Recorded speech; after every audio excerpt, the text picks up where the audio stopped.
Ever wondered why some countries have kings and queens while others have presidents or prime ministers? Or why power in some places is tightly centralized while in others it's spread across regions? The type of government a country chooses has a huge impact on how decisions are made and how people live their lives. But why do countries choose different forms of government, and how does each system work?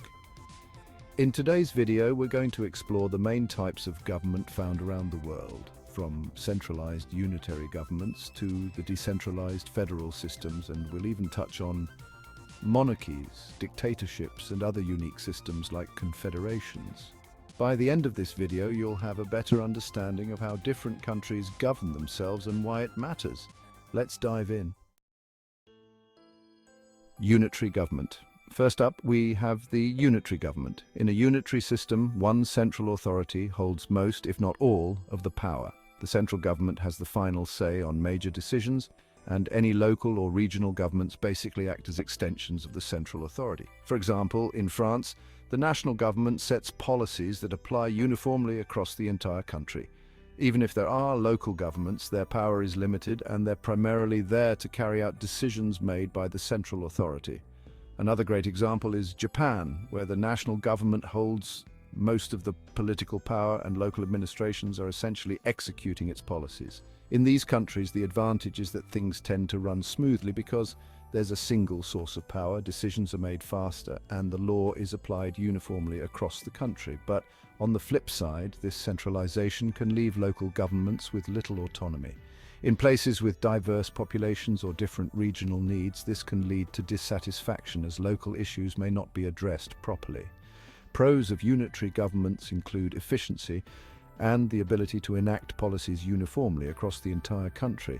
However, the cons are a potential lack of local input and the risk of over-centralization, where regions don't get a say in how they're governed.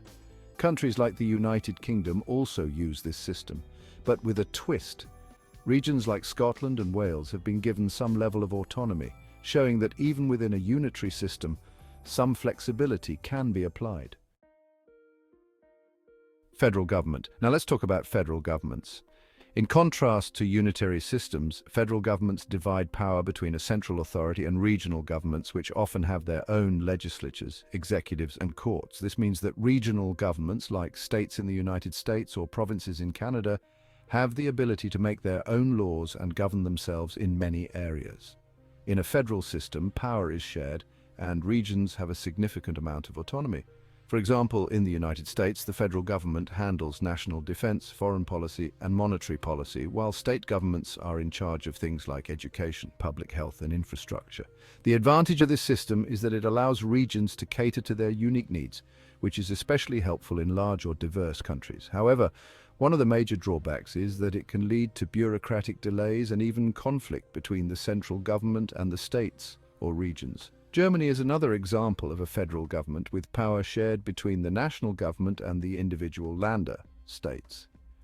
India also has a federal system with significant powers given to state governments to address the diverse needs of its massive population. Federalism offers balance, giving local governments the power to address local concerns while still maintaining a strong national government for issues that affect the entire country.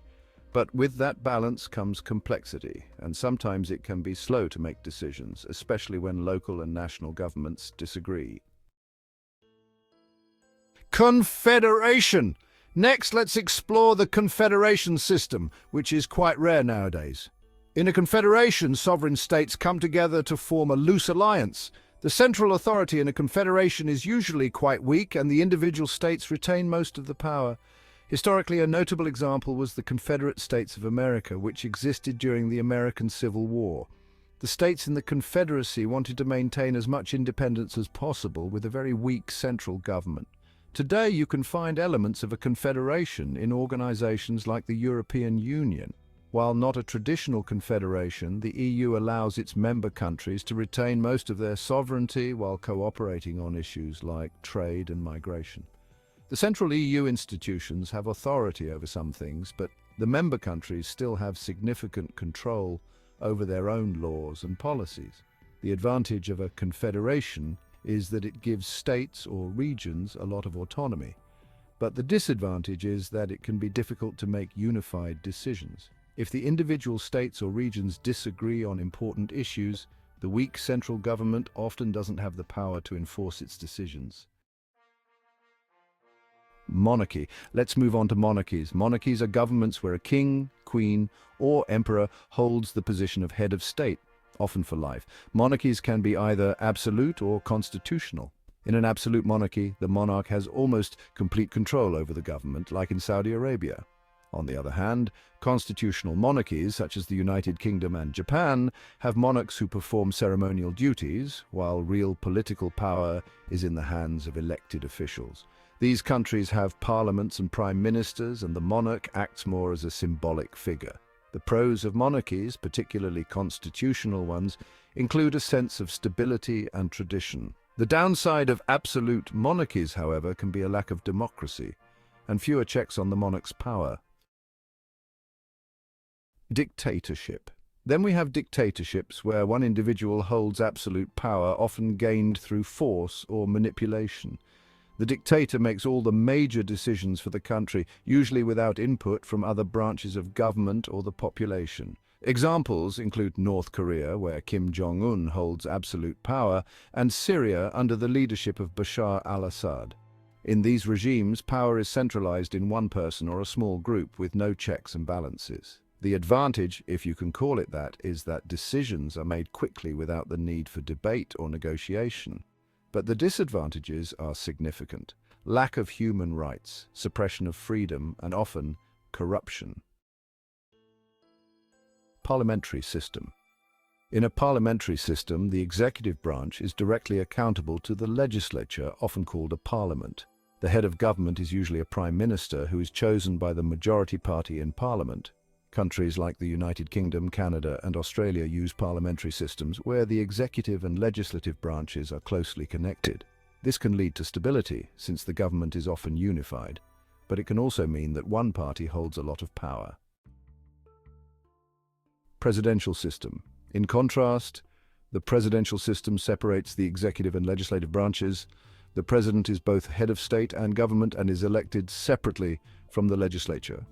The United States is the classic example, where the president is elected independently of Congress and holds significant powers. This separation of powers ensures that no single branch of government can become too powerful, but it can also lead to gridlock when the executive and legislative branches don't agree. So there you have it, a tour through the main types of government. From unitary systems, where power is centralized, to federal systems, where power is shared, to monarchies and dictatorships, the way a country structures its government has a huge impact on how its people are governed. Each system has its strengths and weaknesses, and the choice of government depends on a country's history, culture, and needs. What type of government do you live under, and how does it affect your life? Leave a comment below and let us know. And don't forget to like this video, subscribe for more content like this, and share your thoughts on which type of government you think works best.